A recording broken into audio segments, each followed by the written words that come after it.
first one, and Manuel may not even know the story here, because when I was district governor, I knew how good Manuel was and how good that particular speech was.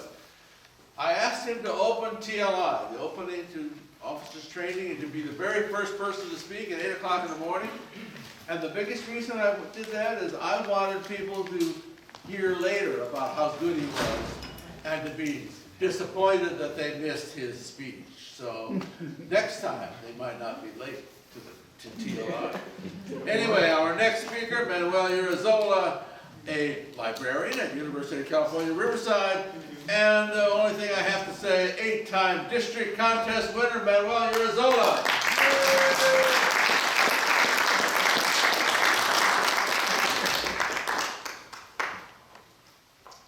A cool spring day, 1967. Dr. Martin Luther King Jr. and I are marching hand in hand for peace and freedom. Mr. Jameson, ladies and gentlemen, from Central Park to the United Nations Plaza, Dr. King and I are marching hand in hand. Well, not quite hand in hand. For you see, Dr. King was at the head of the march, leading the march, and I was way at the rear, bringing up the rear. And between me and Dr. King were 500,000 other marchers. We shall overcome. Atop the podium, Dr. King is delivering a speech as only he can. Easy with eloquence, surging with power, percolating with hope. I am listening to this great man speak.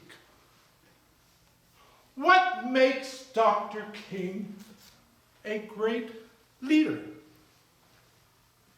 Is it his experiences growing up in a segregated South, fighting for civil rights, practicing nonviolent disobedience, getting jailed so that we could all vote? Or is it his education? 3 degrees, including a doctorate from Boston University. Or is it his achievements? Founder of the Southern Christian Leadership Conference. Organizer of the March on Washington for Jobs and Freedom. Recipient of the Nobel Prize for Peace. All of these are factors. But what truly makes Dr. King a great leader is his ability to communicate with people, powerful and powerless. I am listening to a man who is not the president. He is not a prime minister. He is neither prince nor pope. And yet, he is the greatest leader of his time. Leadership, communication go hand in hand. No one proves that more than Dr. King.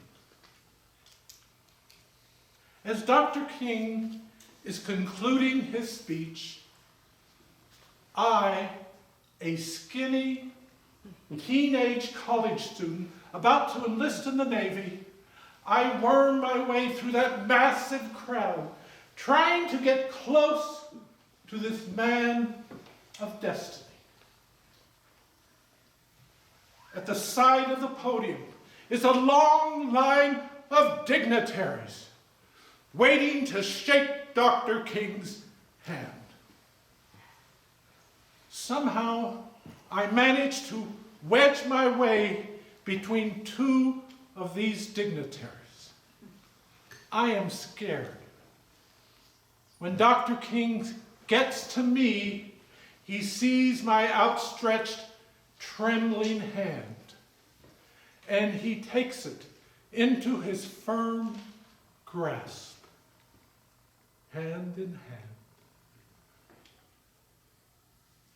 On a cool spring day in 1967, I am standing hand in hand with the man who has a dream, the man who has been to the mountaintop, seen the promised land.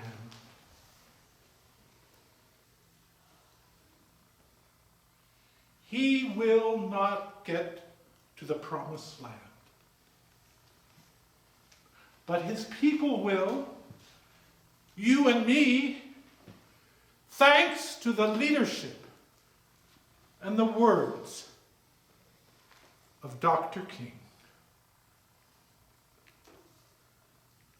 I have no photos of that brief encounter with Dr. King, but I have something better. I have my memories of a cool spring day, 1967, when Dr. King inspired me to strive to become a more effective leader by first becoming a more effective speaker. Hand in hand. Fellow Toastmasters, who inspired you?